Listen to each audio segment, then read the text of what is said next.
Okay, everybody, it's me, Gregory Mannarino. It is Sunday, July 18th, 2021. Where to start this particular segment? How about this? There is a lot of noise out here. People talking about this market taking a hit between now and sometime in August. To me, okay, when I hear this kind of stuff, it just generally makes me say it's not going to happen. I am not saying that this market can't pull back, although we haven't had one in a really long time. I mean, it's insane. This market has made a series of record highs over the past few months that's nothing short of historic. Does the market need a drop? Yeah. Does it need a correction? Absolutely. Will it happen? Doesn't seem to happen anymore. And we know why. It's the Fed. They're buying it all. But we have a little caveat here. There's two little caveats, actually, more than that. But two I want to focus on right now. Let's talk about that. So I had to write this stuff down. What happened last week? Interesting. What hit the stock market Friday? It was Janet Yellen. When Janet Yellen came out and explained that we should be prepared for rapidly rising inflation over the next several months, the market didn't like that. The market doesn't want.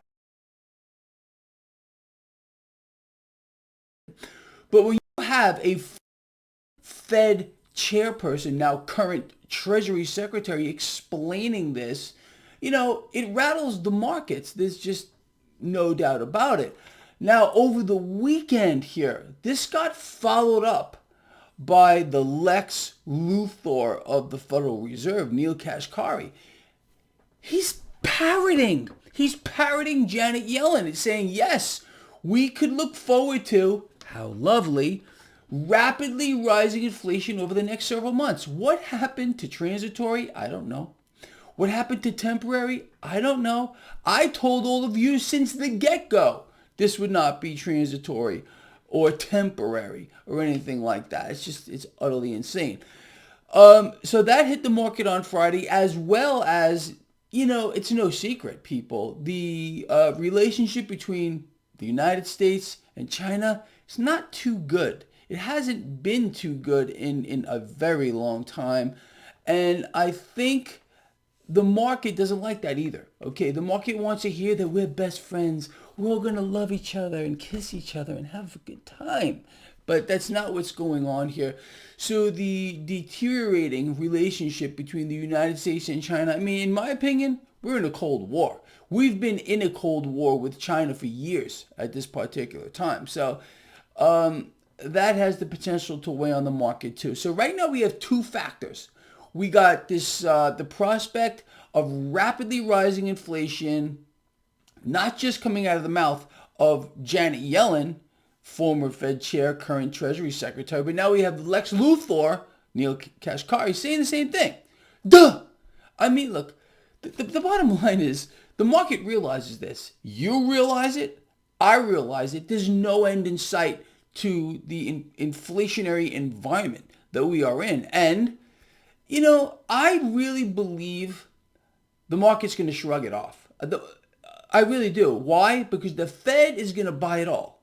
So despite the fact that we are seeing historic inflation, it's rising at its fastest pace ever, the market's going to shrug it off, in my opinion.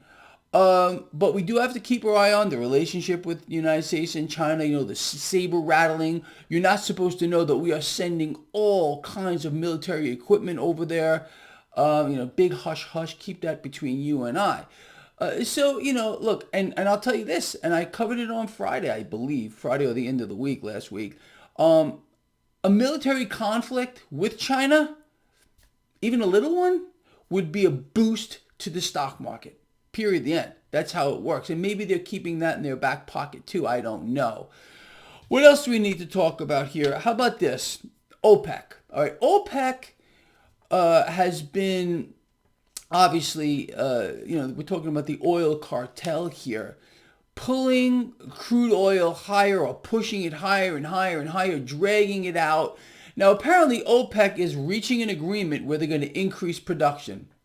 All right, I'll believe that when I see it. Crude oil is now standing at about $72 a barrel. Okay, all right. Does crude oil need to pull back too? I would say yeah. Is it going to? Crude oil is priced in dollars, people. And with this inflationary event that we are in right now, I don't care what they do. Increase production? Go ahead. Let's see what happens, because the dollar right now is in a lot of trouble, despite the Dixie, the dollar index being higher right now. When you're looking at the Dixie, you have to understand what you're looking at too. You're looking at the dollar in relation to other currencies.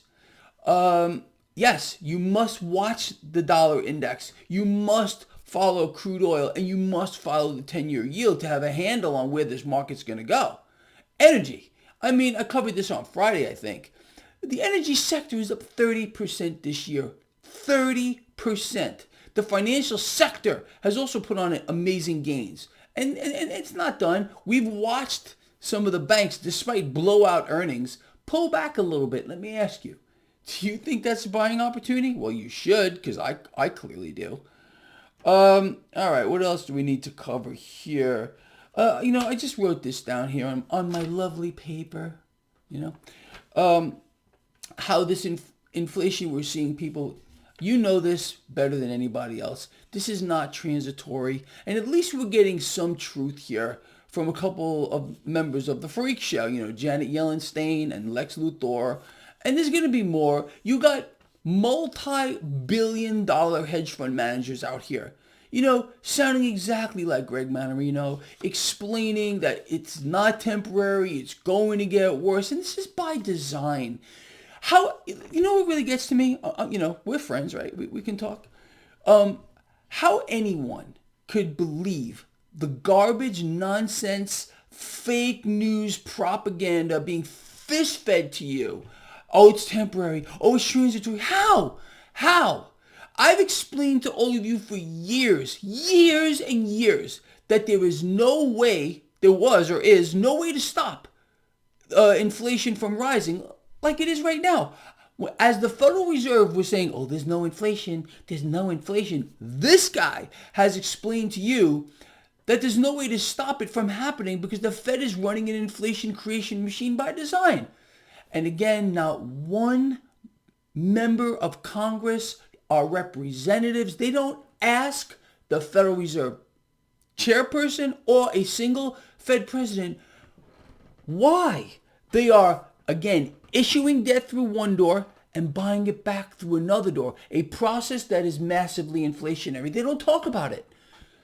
Anyway, and we're supposed to be in some kind of an economic boom. Meanwhile, this is emergency monetary policy. Let's call it what it is. This is quantitative easing to the highest order, and it's not stopping. This is only supposed to be done during an economic meltdown, for which we are in, clearly, but it's boosting the stock market by vastly inflating debt. The debt is in a hyper bubble, people. So we need to take the opposite side of that trade. That means, holding hard assets. Look, they're going to play games with, and they've been doing this forever. They're going to play their own games with gold. They're going to play their games with silver. They're going to pull the derivative all over the place. And again, in this upside down market, you know how this is. The hard asset derives value from the derivative. It's upside down. It's not supposed to work like that. Imagine for a second if Apple stock derived value from the derivative. People would go crazy, right? Oh, but not here. When we're talking about precious metals, it's all good here.